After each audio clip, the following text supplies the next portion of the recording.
Selamat datang di Didi TV, sebuah kanal pribadi yang mengajak kita semua memahami tentang diri kita sebagai makhluk ciptaan Tuhan yang paling sempurna.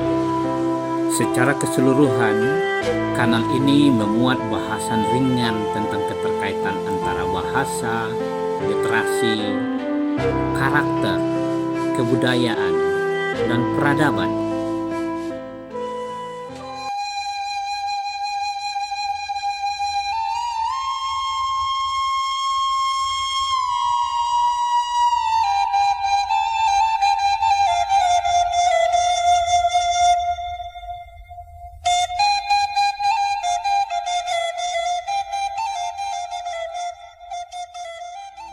Ada apa dengan peta jalan pendidikan Indonesia 2020-2035 dan apa relevansinya terhadap literasi dini?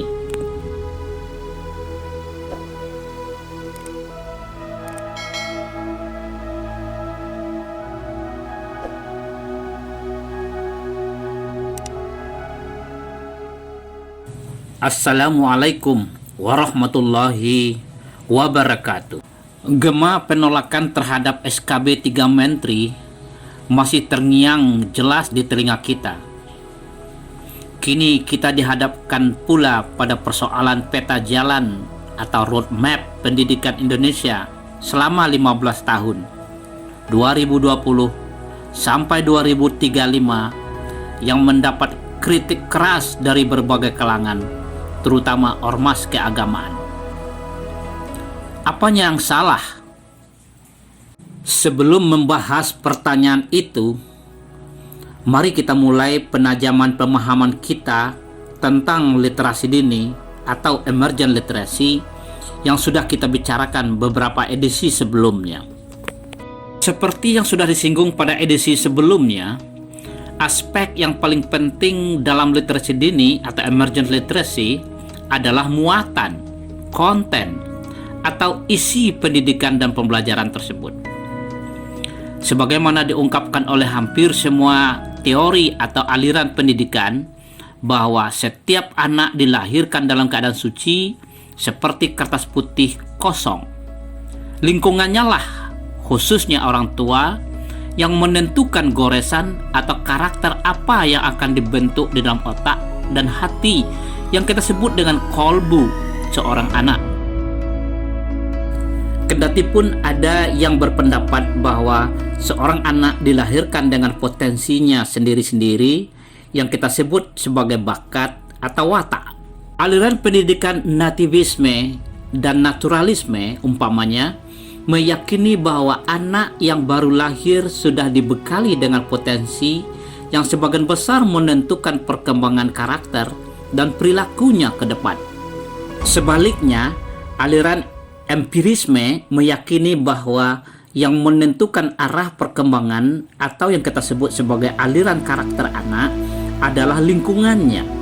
Di antara itu terdapat pula aliran pendidikan konvergensi yang meyakini bahwa di samping potensi, bakat atau watak yang dibawa lahir, arah perkembangan karakter anak juga ditentukan oleh lingkungannya.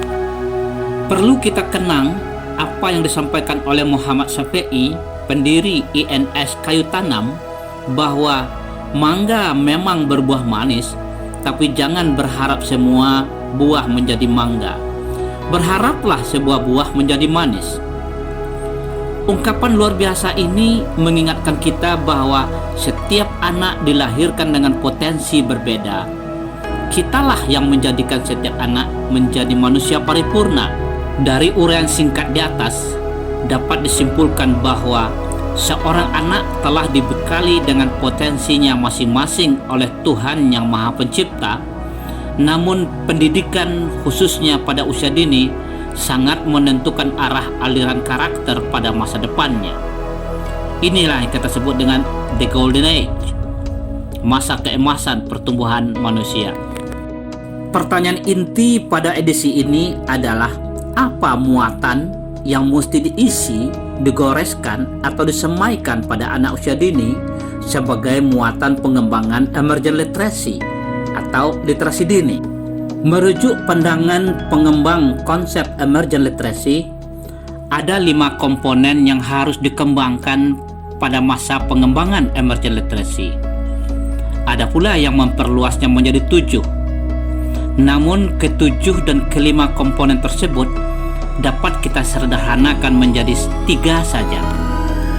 Pertama adalah kesadaran anak terhadap bunyi yang mencakup keterampilan mendengar, mengenali, dan memanipulasi bunyi bahasa atau speech sound yang disebut dengan phonological awareness dan phonemic awareness. Kedua adalah kosakata atau vocabulary. Dan yang ketiga adalah kesadaran anak terhadap simbol tulisan, huruf atau alfabet atau print awareness, dan kemampuan anak menghubungkan bunyi bahasa tersebut dengan simbol, huruf atau serangkaian huruf yang disebut dengan phonik. Namun, komponen yang paling mendasar yang boleh disebut sebagai komponen inti dalam literasi dini adalah kosakata atau vocabulary. Makna dari semua simbol, tanda-tanda, gejala-gejala yang terdapat di alam semesta adalah kato yang tersimpan di dalam rangkaian kosakata. Sehingga muatan yang paling penting diperhatikan dalam pengembangan literasi dini adalah makna, pesan, informasi, pengetahuan yang terdapat dalam rangkaian kosakata yang kita sebut dengan kato. Kato yang paling awal yang harus dibangun oleh seorang anak pada usia dini adalah keyakinan bahwa di balik kekuatan dan kekuasaan empiris yang teramati oleh indera manusia, ada kekuatan di atas semua kekuatan. Ada kekuasaan di atas semua kekuasaan yang maha pengasih dan maha penyayang. Kasihnya tak terhingga, sayangnya tak terbilang. Inilah yang disebut dengan akidah, keyakinan akan keberadaan Tuhan. Muatan berikutnya yang harus digoreskan di dalam otak dan hati yang disebut sebagai kolbu anak usia dini adalah sikap menghormati, menghargai, dan berperilaku baik terhadap sesama manusia, khususnya orang tua, saudara, dan manusia semuanya, tanpa pandang agama, suku, status sosial, pangkat dan jabatan, serta lingkungan alam di sekitarnya. Inilah yang disebut dengan akhlak. Ketiga adalah kewajiban menjalankan ritual yang diperintahkan oleh Tuhan sesuai keyakinan agamanya yang disebut dengan ibadah. Dan yang keempat adalah kesopanan dan kesantunan dalam bertutur kata atau berbahasa, karena bahasa mencerminkan karakter seseorang atau sekelompok orang. Baso menunjukkan banso. Lalu apa yang salah dengan peta jalan pendidikan Indonesia 2020 sampai 2035 sehingga menimbulkan kegaduhan? Mari kita kupas satu persatu walaupun masih berstatus draft. Visi pendidikan Indonesia 2035 adalah membangun rakyat Indonesia untuk menjadi pembelajar seumur hidup yang unggul, terus berkembang, sejahtera, dan berakhlak mulia dengan menumbuhkan nilai-nilai budaya Indonesia dan Pancasila. Yang dimaksudkan dengan sumber daya manusia yang unggul dalam peta jalan pendidikan ini adalah manusia Indonesia yang belajar sepanjang hayat, yang memiliki kompetensi global dan berperilaku mulia sesuai nilai-nilai Pancasila. Pengembangan SDM ini harus bersifat holistik, bukan hanya kemampuan kognitif semata. Pendidikan Indonesia 2020 sampai 2035 menggunakan prinsip merdeka belajar. Tujuan merdeka belajar adalah untuk mencapai pendidikan yang berkualitas bagi seluruh rakyat Indonesia dengan melibatkan semua pemangku kepentingan pendidikan, keluarga, guru, institusi pendidikan, dunia usaha, industri, dan masyarakat. Ada 3 indikator utama yang digunakan untuk mengukur ketercapaian tujuan merdeka belajar. Pertama adalah angka partisipasi pendidikan. Kedua adalah kualitas hasil belajar. Dan ketiga adalah pemerataan distribusi pendidikan. Untuk mencapai itu, diperlukan infrastruktur dan teknologi, kebijakan, prosedur dan pendanaan, kurikulum pedagogi, dan sistem penilaian atau assessment. Merdeka Belajar merupakan sistem pendidikan untuk membangun kompetensi utama yang mencakup 5 kategori. Ekosistem pendidikan, guru, pedagogi, kurikulum, dan sistem penilaian.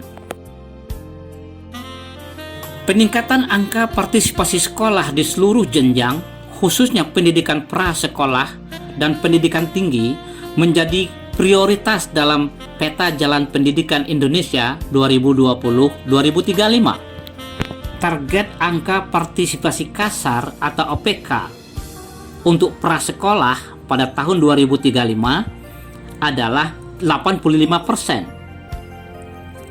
Sementara kondisi sekarang berada pada angka 39%. APK untuk pendidikan dasar sampai pendidikan menengah adalah 100% pada tahun 2035. Sementara target APK untuk pendidikan tinggi ada 50% pada tahun 2035, yang sekarang berada pada angka 30%. Ada 10 strategi utama yang akan diterapkan dalam konsep Merdeka Belajar untuk mengubah situasi lama menjadi situasi baru.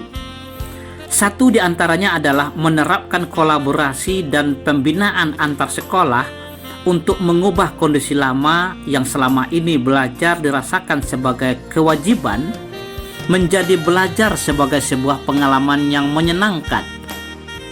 Peta jalan peningkatan sekolah berfokus pada pembentukan sekolah penggerak untuk mempelopori inisiatif Merdeka Belajar melalui bimbingan, dukungan sejawat, dan pemberdayaan teknologi dalam ekosistem sekolah.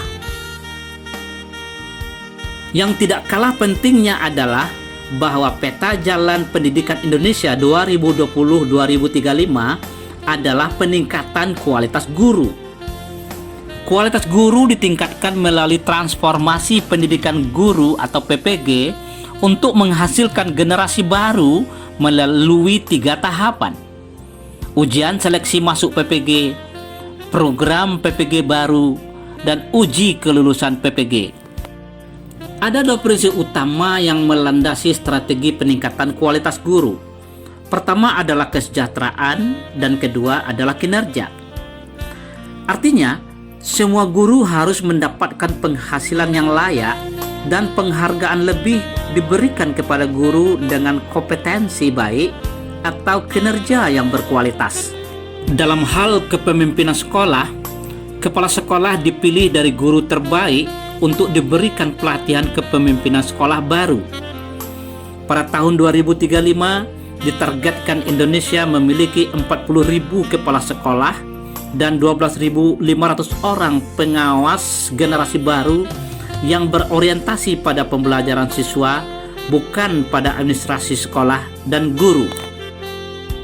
Sebuah keniscayaan dalam dunia pendidikan hari ini dan hari-hari ke depan adalah teknologi.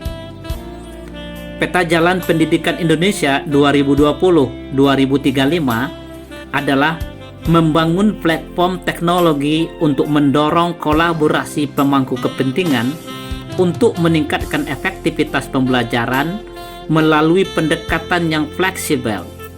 Platform teknologi pendidikan nasional terdiri dari 2. Pertama, platform sekolah, dan kedua, platform pemerintah. Lalu bagaimana dengan bantuan operasional sekolah yang dikenal sebagai BOS? Marketplace BOS harus berbasis online. Ini bertujuan membantu kepala sekolah untuk lebih fleksibel, transparan, dan memberi waktu kepada kepala sekolah untuk meningkatkan kualitas pembelajaran. Marketplace BOS online tidak hanya meningkatkan akuntabilitas, tapi juga meringankan beban administrasi sekolah.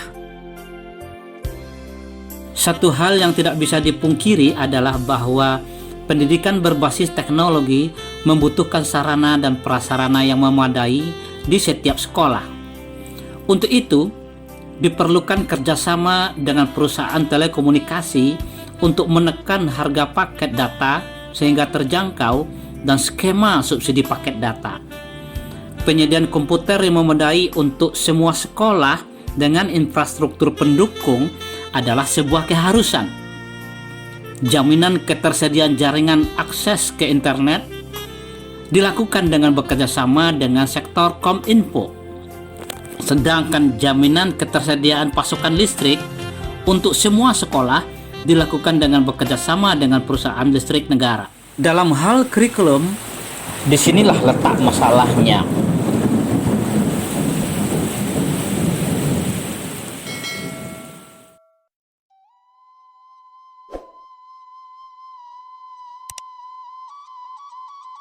Dalam hal kurikulum, Peta Jalan Pendidikan Indonesia 2020-2023 diarahkan pada kebahagiaan secara holistik, kesederhanaan, pembaharuan berkala, berorientasi pada kompetensi atau hasil, dikembangkan secara bersama antara pakar dan dunia industri, serta menjadi kerangka kerja sekolah dan guru.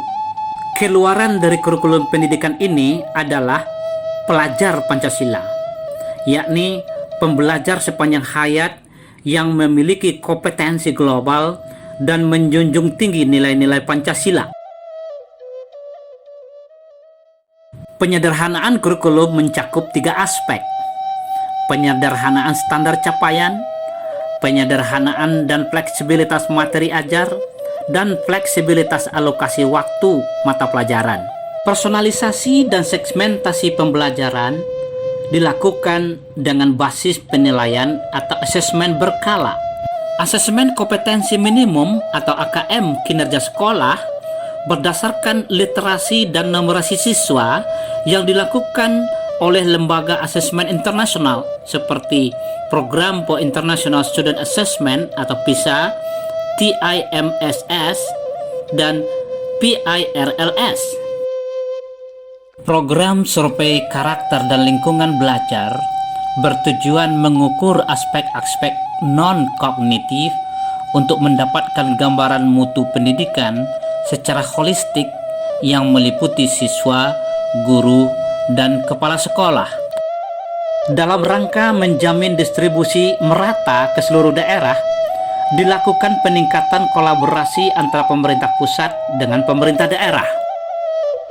Khusus untuk ruangan kelas dan ruangan belajar, Peta Jalan Pendidikan Indonesia 2020-2035 adalah membangun ruang kelas dan ruang belajar yang aman dan inklusif, didukung oleh teknologi, kolaboratif, mendukung pelajaran berbasis pengalaman, dan kreatif. Peta Jalan Pendidikan Indonesia 2020-2035 juga mengarah ke peningkatan kontribusi sektor swasta yang mencakup insentif keuangan, kemitraan dengan pemerintah, dan penyederhanaan regulasi. Selain itu, keterlibatan dunia industri melalui insentif peraturan dan pembiayaan dilakukan khususnya untuk pendidikan vokasi. Dalam hal pendidikan tinggi, pemerintah akan menyediakan 3 mekanisme pendanaan untuk perguruan tinggi negeri. Pertama, berdasarkan kontrak kinerja antara kementerian dengan perguruan tinggi negeri.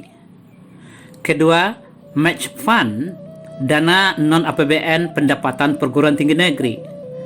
Dan yang ketiga adalah competitive fund untuk proyek apresiasi yang direncanakan oleh perguruan tinggi negeri. Pengukuran kinerja perguruan tinggi negeri atau PTN berdasarkan indikator kinerja utama baru dengan bobot berbeda untuk setiap jenis PTN. PTN berbadan hukum, PTN Badan Layanan Umum, dan PTN Satuan Kinerja Kementerian. Masih untuk perguruan tinggi, Peta Jalan Pendidikan Indonesia 2020-2035 mendorong mahasiswa untuk belajar di luar program studinya selama 3 semester. Peningkatan kredibilitas dan mekanisme akreditasi perguruan tinggi dilakukan dengan proses berbasis data, dan secara sukarela, peningkatan keterlibatan masyarakat, dan perbandingan global. Karena lokus pembaharuan berada di sekolah, manajemen anggaran pendidikan harus langsung dipusatkan di tingkat sekolah. Penyaluran langsung, otonomi, dan transparansi dilakukan di tingkat sekolah. Target Merdeka Belajar 2020 sampai 2035 mencakup pendidikan dasar dan pendidikan menengah, guru dan tenaga kependidikan, tata kelola, pendidikan vokasi dan pendidikan tinggi. Untuk pendidikan dasar dan menengah pada tahun 2020 sampai 2025, umpamanya skor diukur berdasarkan skor yang diumumkan oleh Program for International Student Assessment atau PISA. Dalam rentang tahun 2020 sampai 2025, skor literasi Indonesia ditargetkan pada angka 396, sementara skor numerasi pada angka 388 dan sains pada angka 402. Dalam rentang tahun 2025 sampai 2030, target skor literasi anak Indonesia adalah 423. Skor numerasi adalah 397 dan sains 408. Sedangkan dalam rentang waktu 2030 sampai 2035, target skor literasi anak Indonesia adalah 451, numerasi 407, dan sains 414. Ini artinya pada tahun 2035 Indonesia ditargetkan berada pada peringkat masih di bawah rata-rata dunia berdasarkan skor Program for International Student Assessment atau PISA, dengan asumsi bahwa negara-negara lain tidak bergerak maju atau tidak bergerak mundur berdasarkan data 2018. Target Merdeka Belajar untuk tahun 2020-2035 juga mencakup guru, tenaga kependidikan, tata kelola, dan pendidikan vokasi serta pendidikan tinggi. Oleh karena itu, untuk menjamin ketercapaian target tersebut, dikembangkan prinsip berkelanjutan. Isu baru yang masuk ke dalam peta jalan pendidikan Indonesia 2020 sampai 2035 adalah pandemi COVID-19. Saudara, peta jalan pendidikan Indonesia 2020 sampai 2035 sudah sangat komprehensif, rinci, dan terukur. Tapi mengapa masih dikritisi keras oleh berbagai kalangan? Apakah karena hanya di dalam visi pendidikan Indonesia 2035 tidak secara eksplisit dicantumkan kata agama? Bukan itu persoalannya. Bukan sekadar pencantuman sebuah kata dalam pernyataan visi tersebut, tapi di balik rangkaian kata-kata yang digunakan dalam visi pendidikan Indonesia 2020-2035 yang tentunya mengarahkan semua kebijakan pendidikan Indonesia selama 15 tahun ke depan, tidak ada kata, pesan, atau amanah yang menjamin bahwa keluaran peta jalan pendidikan Indonesia 2020-2035 ini adalah manusia Indonesia yang meyakini keberadaan Tuhan yang Maha Kuasa, kuasanya di atas segala kekuasaan, yang Maha Pengasih dan Maha Penyayang, pengasih di atas segala kasih, penyayang di atas segala sayang, yang diyakini oleh semua agama, yang diakui oleh pemerintah Republik Indonesia sebagaimana diamanahkan oleh Konstitusi Negara Republik Indonesia. Pemerintah mengusahakan dan menyelenggarakan satu sistem pendidikan nasional yang meningkatkan keimanan dan ketakwaan serta akhlak mulia dalam rangka mencerdaskan kehidupan bangsa yang diatur dengan undang-undang. Amanah ini pun telah diejawantahkan ke dalam Undang-Undang Republik Indonesia Nomor 20 Tahun 2003 tentang Sistem Pendidikan Nasional. Pasal 3 secara jelas dan tegas menyampaikan bahwa Pendidikan nasional berfungsi untuk mengembangkan kemampuan dan membentuk watak serta peradaban bangsa yang bermartabat dalam rangka mencerdaskan kehidupan bangsa, bertujuan untuk berkembangnya potensi peserta didik agar menjadi manusia yang beriman dan bertakwa kepada Tuhan Yang Maha Esa, berakhlak mulia, sehat, berilmu, cakap, kreatif, mandiri, dan menjadi warga negara yang demokratis serta bertanggung jawab. Inilah persoalan yang mendasar pada peta jalan pendidikan Indonesia 2020 sampai 2035 yang tidak main-main dan tidak boleh dipermainkan. Taruhannya adalah kelangsungan berbangsa dan bernegara. Semua itu bermula dari pendidikan usia dini, emergence literacy atau literasi dini. Selamat bangsaku, selamatlah negeriku, Indonesia.